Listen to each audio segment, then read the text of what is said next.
Саламатсыздарбы урматтуу менин видеолордун көрүүчүлөрү. Сиздерди каналымдан көргөнгө абдан кубанычтамын. Анан бүгүнкү сүйлөй турган сөзүбүз бул деген Украинадагы абал. Көп менин ушул көрүүчүлөрүм сурашты эле да. Украинада эмне болуп атат? Акыркы жаңылыктар кандай? Негизи ал тарапта согуш бүтчүдөбү, бүтчүдө эмеспи? Кандай жаңылыктар болуп атат? Кандай нерселер болуп атат? Ошол боюнча бир аз көз жүгүртөлү сереп кылалы да.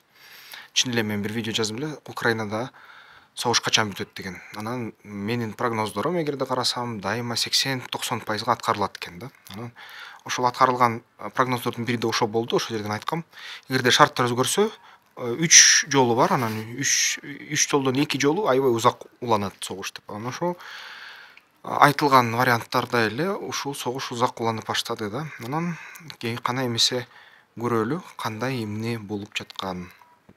Ошо бүгүнкү биздин видеобуз ушуга арналган. Украина абалы жана сабагы. Биз үчүн сабак кандай? Ушул QR аркылуу каналыма жазылгыла. Негизи бүгүнкү күнү Украинада абал татаал да.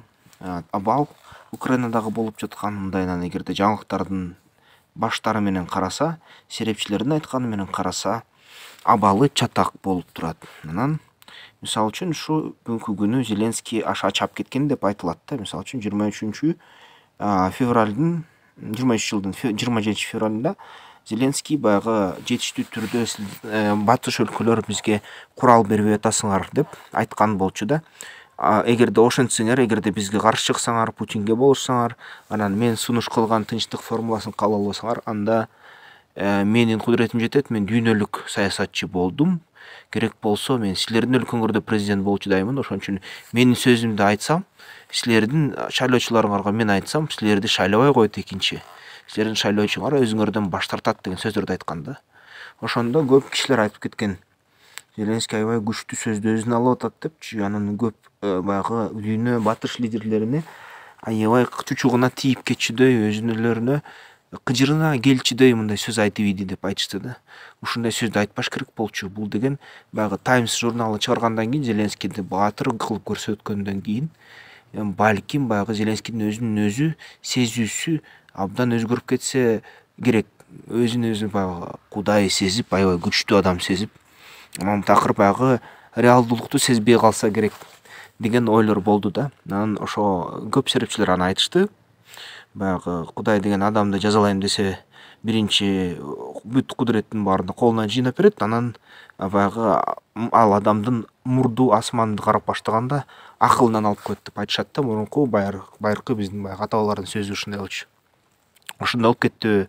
Ошондо ошону угуп алып эле, мисалы үчүн Германия канцлери ошол кезде айткан, оңтобочу деп, болду жетишет деген статьялар чыгарган да. Германия канцлери ошо айткандан кийин, анан акырындап баягы батыш мамлекеттер көбүнчөсү жардамын азайта баштаган Украинага. Анан негизи бүгүнкү күнү маалымат боюнча Украинага батыштын жардамы кескин кыскарды. Кээ бир учурларда токтоду, кээ бир баягы куралдар боюнча такыр курал келбей калды. Акыркы жардамды ошол Британия Риши Сунак алып келди, 2 миллиард долларга жакын акчаны. Негизи бүгүнкү баягы экономисттердин эсептөөсү боюнча согушту улантуу үчүн Орусияга дагы, Украинага дагы жеңиш үчүн, мисалы үчүн 3 миллион снаряд керек да. 3 миллион снаряд жылына керек. Орусиянын заводдору 1 миллион снаряд жылына чыгарат. Бул жарым да, жарымынан аз. Анан 2 миллион, 3 миллионго чейин Түндүк Корея камсыз кылыптыр деп айтып атышат. Ошол атайын кызматтын мындай расмий булактары да, пресс-службалары. Аны эми баягы Кытай тараптан да кайсы бир жардам келип атат. Ирандан да снаряддарды алганга аракет кылышкан деп айтышат. Анан хусилерден да баягы мурунку советтерден калган аябай көп курал калган дейт. Йеменде ошолорду да алган деп атышат Орусия. Түндүк Кореянын заводдору ушул куралды чыгара баштады деген ушундай кандайдыр бир маалыматтар келе баштады да. Ошол куралдар чыгарып Орусияга экспортко иштей баштады деген маалыматтар бар. Ал эми Украинада болсо, Европада, ушул жалпы Европада 1 миллион снарядка чейин чыгарат. Анан ошол чыгарган снаряддын баарын Украинага бербейт да. Анан дагы андан сырткары ушул Америка Кош Штаттары берген жардам бүгүнкү күнү токтоп калса, анда катастрофалык мындай кандайдыр бир абалга Украина келип калат деген сөздөр айтыла баштады. Ошо менен бирге Украинанын блогерлери өзүнүн ички серепчилери дагы чипылдап баштады да. Мына айтканда баягы алардын сөзүнү кичине мындай өзүн жоготуп койгонсуп сүйлөп калышты да. Үмүт кылышыбыз керек, элге ишенишибиз керек, күчүбүзгө ишенишибиз керек. Ооба жардам токтоп атат. Айла жок, бирок айлабыз жок деп ушундай сөздөрдү көп айта баштады. Ал эми баягы экономика боюнча дагы өзгөчө нерселер көрүндү. Ошо анан негизи ВСУдагы ошол Украинанын атайын күчтөрү, аскер күчтөрү жакшы жетишкендиктерге жете албай жатты. Анан акыркы маалда эле байкасаңар көп жаңылыктар келип атат. Баягы украиндер атайын диверсиялар жасап, мурун эгерде баягы тынчтык шаарларды аткылабайбыз, биз Европалык армиябыз десе, Европа жардам бербей калгандан кийин алар деген ошол тынчтык шаарларды дагы диверсия кылып, дрондорду жиберип, ушул Белгородду аткылап, ушинтип акырындан иш аракеттерди аябай катуулантышты да. Эми мындай FPV дрондор колдон жасалган, баягы Украина усталары менен аябай арзан, керек болсо эл жыйнап берген FPV дрондор менен булар азыр көп чатак кылышат Орусияда. Баягы мурунку жылдары бир да мындай тынчтык инфраструктураны тийбесе, азыр болсо нефтебазаларды дагы Петербургка чейин жеткирип, ошол алыскы шаарларга чейин дагы ошо 1000 километрге чейин шаарларга дагы кол сала башташты. Анан эгерде ошо байкасак, эмкисин Орусия таасир агенттери саны аябай көп экен. Анан алар дагы ошол Орусиянын таасир агенттеринин иши көрүнө баштады да. Мисалы үчүн ошол Америка Кошмо Штаттарда Рон Десантис деген бар. Андан сырткары ошо Салливан дегендер бар да. Алар деген ошол Орусияны түшүнгүчтөр да, Орусияга аябай оошат. Мисалы үчүн алар деген Украинанын каны бизге эмне кереги бар? Украина кан төгүлсө, ал кандын баасы эмнеге кереги бар бизге? Биз аны менен эмнеге эсептешибиз керек? Украина жерин жоготсо эмне экен? Тынчтык болсун. Тынчтык үчүн Украина жерин орустарга берсин, орустар ал жерин алып тынсын деп айтышат да. Эми башка серепчилер айтып атышат, силер акмаксыңарбы? Путин бүгүн ушул Крымды мыйзамдаштырат, эртең ушул Донбасс, Луганскты мыйзамдаштырат, андан кийин анан көрөсүңөр Литвага кол салат, Латвияга кол салат, Норвегия, Швецияга кол салат. Андан кийин көрөсүңөр Украинанын Львовуна чейин жетет, Польшага кол салат, Братислава, Молдовага кол салат. Анан европалыктар силер ошо эркек мындай болбой катын болуп калдыңар, мындай авириңер жоготтуңар, анан ушуга мындай сөздү кантип айтып атасыңар дегендер да бар да. Бирок ошону менен бирге баягы ошондой Путин түшүнгүчтөр деп айтылган, кээ бир учурда баягы Орусиядан акча алган, ушундай же болбосо баягы чын дили менен Орусияга угон ушундай адамдар бар экен, серепчилер, саясатчылар жана алар ушинтип батыш өлкөнүн мисалы үчүн эмесин, ой пикирин акырына буруп жатышат. Анын арасында дагы ВОУК деген катмар, бул деген Америкада аябай чоң күчтүү катмар. Бүгүнкү күнү Голливуд бүт Американын ички идеологиясы ошол ВОУК деген кыймыл менен алынган. Алар баягы ЛГБТ, гей, неолиберал деп атагандар бар ошол да. Анан алар деген ошо негизи мисалы үчүн эгерде Орусияда ЛГБТлар баары ошо жаман деп айтышса, алар болсо тескерисинче биз деген Орусия менен тынчтыкта жашашыбыз керек, украиндерди кызыкчылыгы бизге кызыктуу эмес. Ошол Украинанын жерин Орусияга берсек дагы тынчтыкка келишибиз керек деп. Алар мисалы үчүн ошо Wall Street Journal жана башка Foreign Policy деген Times, New York Times деген гезиттерди акырындап The Diplomat, Washington Post деген гезиттерди акырындап ушул Украинадагы аскерлердин жеңилип жаткан абалдарын сүрөттөй башташты да. Кийингири аябай мындай кооз кылып туруп, аябай мындай жайылтып туруп, ушул нерсе албетте жөндөн жөн кылынган эмес. Анткени бул нерсе реалдуу түрдө батыш өлкөнүн элине, чучугуна тиет дагы. Батыш өлкөнүн эли анда биз Украинага эмнеге жардам берип атабыз, токтотпойлу бул ишти деп башташат. Ошол мээлөө менен, ошол идеологиялык атайын мындай ой менен, атайын план менен ушулар жасап атышат деп айтып атышат да серепчилер. Анан эгерде карасак, Украинанын ичинде дагы өзүндө ошол көп маселелер бар экен да. Мисалы үчүн Украина эли баягы Арестович айтып жүргөндөй контрразведчик эл экен да, анткени бири бирин чукулай берет экен да, бири бирин чукулап, бири бирин жемелеп, бири бирине каршы чыгып, биримдик болбой, ар кайсы топторго бөлүнүп кетип, бирөөсү чыңкытчы болуп, бирөөсү баягы дагы бирөөсү батышка болуп, бирөөсү чыгышка болуп, бирөөсү Орусияга болуп, бирөөсү дагы эч кимге барбайбыз деп ушинтип өзүн өзү алсыздандырып койду экен ушул эл. Анан ушундай саясий эрк жетпей атат. Мисалы үчүн Игорь Левченко деген депутат айтты да, ошол бизде биримдик жетишпей жатат деп. Анан мисалы үчүн ошол Вьетнамды алсак, эгерде америкалыктар Вьетнамга кол салып атканда, Кытайлар, Советтер Союзу жардам берип аткан, бирок Вьетнам эли өзү баягы өндүрүш жасап, өзү талыкпай иштеп, тынбай согушуп, ушундай жеңишке жетишкен болчу. Эгерде ошондо Америка Кош Штаттары ушинтип басып атканда Вьетнамды, Кытай менен Орусия жардам бербей койсо деле, Вьетнам жеңгенге күчү кудурети жетмек деп айтылат да. Анткени алардын эли биримдикке келип, ынтымакка келип, анан аябай катуу иштешкен болчу. А Украинаныкы андай нерсе көрүнбөй атат, жетпей атат. Анан ушул нерсе да көрүнүп калып атат элдин баарына. Ынтымаксыздык да ушу негизи бизди кыргызды, эгерде биз деген Тынч океандан бери Каспийге чейин ушул жерибиз бар болчу да, Кара деңизге чейин жерибиз бар болчу. Сибирден Кытай тамына чейин, Индияга чейин жерибиз бар болчу. Бирок кыргыздар ушул каанатын сактаган жок, анткени так ошондой эле азыркы Украинадагы деле ыдыроо болгон да, ичара. Ыдыроо, биримсиздик, аябай мындай бири-бирине баш ийбегенсиздик, душмандардын астында чыңкытчылардын чыгып кеткени, баягы күчтүү мамлекеттин астына жүгүнгөндөр көбөйгөнү, ушундай жүгүнгөндөр өлкөнү, кыргыздын баягы каанатын ыдыратып ийди. Так ошондой эле эгерде Украина эли бирикпесе, ичара баягы буттосууларды, ичара мындай интригаларды токтотпосо, булар жеңилет деген да ойлор келет. Анан саясий катмарда иш мындай тынч эмес да ичинде Украинада. Мисалы үчүн ошо Экономист журналы аларга ушул чалгынчылар айтыптыр, Зеленский менен ушул эле Залужныйдын ортосунда баягы карамышык өтүп кеттилер деп айтышат да. Алар деген мисалы үчүн Залужныйды кийинки президент көрөт экен да, Украина эли ачык айтат экен аны. Зеленский азыртан баштап сен эмне президентке даярданып атасыңбы, сен эме утпай атасың, сен атайын утпай атасың го, кийин шайлоодон президент болуп кетип анан утуп кетесиң го деген ойлор айтылды же мындай жүрдү деп серепчилер, кээ бир баягы публицисттер жаза башташты да. Анан ушул мисалы үчүн Залужныйдын атайын ошо оң колу, сол колу болгон адамдарды Зеленский жумуштан алып салды деп айтышат да. А мисалы үчүн ошол армиядан акчаны урдап, анан аябай баягы катуу шекке туура келип калган Зеленскийдин досторун ал деген баягы түрмөгө отургузбай, аларга тинтүү жана териштирүү жүргүзбөй эч кандай, аларды тескерисинче баягы башка өлкөлөргө дипломат кылып, баягы элчи кылып жиберип салыптыр да. Анан ошону көрүп эл дагы, ошо серепчилер дагы айтып атат, бул деген туура эмес нерсе болуп атат.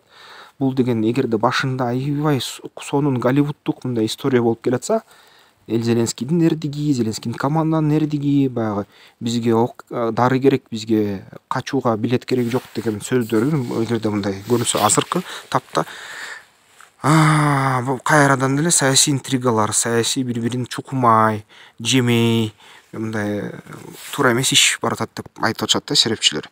Анан Украина ресурстарды ичинен мындай жеңиш үчүн табышка мындай бүгүнкү күнү ушул мажбур да. Анткени эгерде Украинанын ички ресурстарын колдонбосо, Украинанын өзү ички экономикасы 60-70 миллиард долларга чейин барчу да, ушу согушка чейин. Ички потенциал 600-800 миллиард долларга чейин барат. Бул деген Орусиянын мисалы үчүн 4/1 бөлүгү экономикасын түзүп коюшу ыктымал. Ички ресурстар менен ушул согушту жеңүүгө толук кудурети жетет экен да, экономисттер айтып атат. Бирок ошол ресурстарды туура пайдаланып, ошол ресурстарды туура уюштуруп, баягы коррупцияны жоюп, ички интригаларды жоюп, ушундай ишти алып барганга кудурети, күчү жетеби? Ага эч кандай мындай көз жетпей жатат серепчилердинчи. Кичине ошо ресурстар бар согушта жеңгенге, бирок баягы батыш өлкөлөрдүн жардамын сурабай эле. Бирок бул жерде батыш өлкөлөрдүн жардамын сурап эле ушундай жүргөнү байкалып жатат да. Бул туура эмес бир аз иш. Анткени батышта эле Украина өзү жеңсе жардам берет, жеңилсе жардам бербейт. Алар деле аябай циникалык адамдар да. Анан бул аламда бекерчилик жок да. Украина НДПсы түшүп баратат. Аябай катуу түшүп баратат. 22 жылдан аяна түшө баштаган аябай катуу. анан көтөрүлө элек. Анан албетте эгерде мисалы үчүн Украина өзү куралдарды сатып албаса, өзүнүн ички өндүрүшүн уюштурбаса, мындай майнап чыкпайт деп айтып атышат да. Орусиянын ИДПси тескерисинче өсүп баратат. Бул деген өсүү эми баягы согуштук экономика дегенди түшүндүрөт. Орусиянын күч майлары, бриллианттары, газы дагы эле сатылып жатат. Индия аркылуу Европага сатылып жатат 2 эсе баа менен. Ошол эле Кытайга сатылып жатат. Кытайдан аяка ресурстар кетип атат. Баягы Орусиянын тегириндеги өлкөлөр аркылуу ошо параллелдик импорт кирип атат. Экономикасы Орусияныкы тескерисинче оборондук экономикасы тез өсө баштады. Классикалык ишкерлер, креативдик класс, баягы айтишниктердин иши жаман начар болуп калса да Орусияда, ушул баягы курал жасаган адамдар, өндүрүшчүлөр, алардын иши көтөрүлүп калды. Менин деле өзүмдүн тааныштарым бар Орусияда. Алар деген ушул пластиктен мындай ар кандай буюмдарды чыгарат. Мурун ушул согушка чейин алар деген өзүнүн ишканасын иштете албай, аябай жай сатып пластиктен иш аяктарды сата албай кыйналчу да. Азыр болсо алардын акыркы айтуусу боюнча алардын баягы көчөсүндө ошо долларлар жүктөлгөн КамАЗ оңдорулуп калыптыр да. Ушундай мындай көркөмдөп айтканда. Анткени алар эмнени гана жасабасын азыр пластиктен эл баарын сатып алып атат. Анан алардын иши оңолуп атат да. Ушундай кандайдыр бир жаңылыктар Орусиядан келип атат. Анан ошону менен бирге баягы эң негизи сабак. Украинада элдин кызуу, улутчулдугу дагы кичине ишти бузуп коюп атат. Мисалы үчүн Украинада ошол Арестович Орусия менен биргелешели, Орусиянын эли менен бир тил табалы, анын бийлигин кулаталы, Орусиянын элин болсо уюштуралы дагы баягы алар менен төбөлүк дос бололу деген сөз үчүн Украинадан, Орусиядан дагы, Украинадан дагы Арестовичке мындай кылмыш иш козгошуптур дагы, анан аны түрмөгө отургузганга толук даяр болуп жүрүшөт. Ошол эки эл тең. Бул эң таң калыштуу.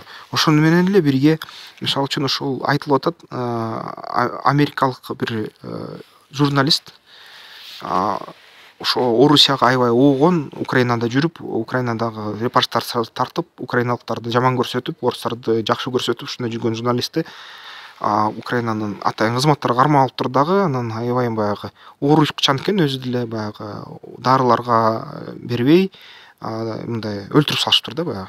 Анан ким билет эми кантип өлтүрүп салышты. Анан ошого боюнча аябай статьялар батыш өлкөлөрдө жазыла баштады. Ошону менен дагы Украинанын атайын күчтөрүнө, авторитетине аябай катуу сокку кетти да мындай. Анан ушундай нерсе болуп атат.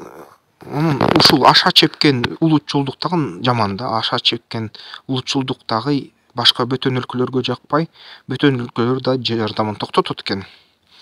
Анан ошо прогноз да, эмне болот эми Украина. Анан азыркы Украина келечеги эки ача болуп атат мурункудай эле. Азырынча прогноз мындай оптимисттик эмес Украина үчүн. Мисалы үчүн 23-жылга Stratfor деген атайын аналитиктердин тобу, Stratforдо мындай мага окшогон серепчилер бар да, бирок мен эгерде силерге видеодон көрсөтүп ушундан контент жасап жатсам, урматтуу кыргыз элим, булар болсо Америка элине ушундай кызмат жасашат дагы, анан өзүнүн аттарын көрсөтпөйт. Булар аябай акылдуу адамдар, укмуш адамдар да. Ушул акылдуу адамдардын тобу канча прогноз берди, ошо 1% ката кетирди, калган бүт прогноздор аткарылып жатат. Мен ушуну байкап келатам. Канча 16 жылдан бери ошол Stratfor боюнча билип, алардын прогноздорун окуп, болуп аткан окуяларга салыштырсам, булар жаңылбай жатат, туугандар. Анан алар айтышкан 23 жыл башында ушул эч ким жеңбейт деп. 23 жыл так ошондой чыкты. Эч ким жеңген жок. Орусияда жеңген жок, Украинада жеңген жок. Көп ичкендиктер көрсөтүп калган жок. Эми алардын сөзү дагы 24 жылга дагы ошондой да. Азырынча эки тараптын жеңиши көзгө көрүнбөй жатат. Бул деген узакка согушкан, узакка уланган мындай узарып кеткен сазга окшогон, баткакка окшогон согуш деп айтып атышат да. Демек, балким так ошондой болуп жаткандыр. Демек, Украинанын иши чатак.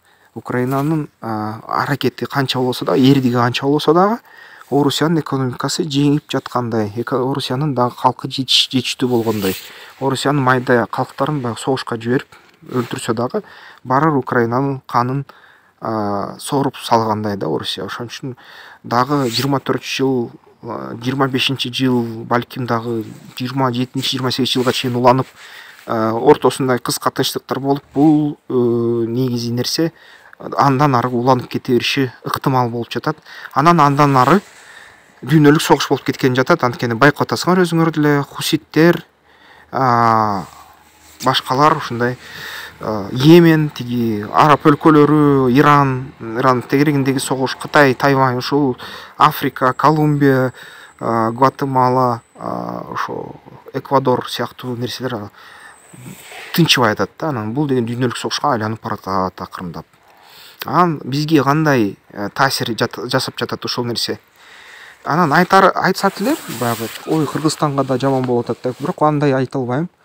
Эң кызыктуусу ушул, эгерде батыш өлкөлөр бири-бири менен согушуп, бири-биринин канын ичсе, ортосундагы майда өлкөлөргө тескерисинче жакшы болот экен да. Анан Кыргызстанда дагы экономика кескин өсө баштады.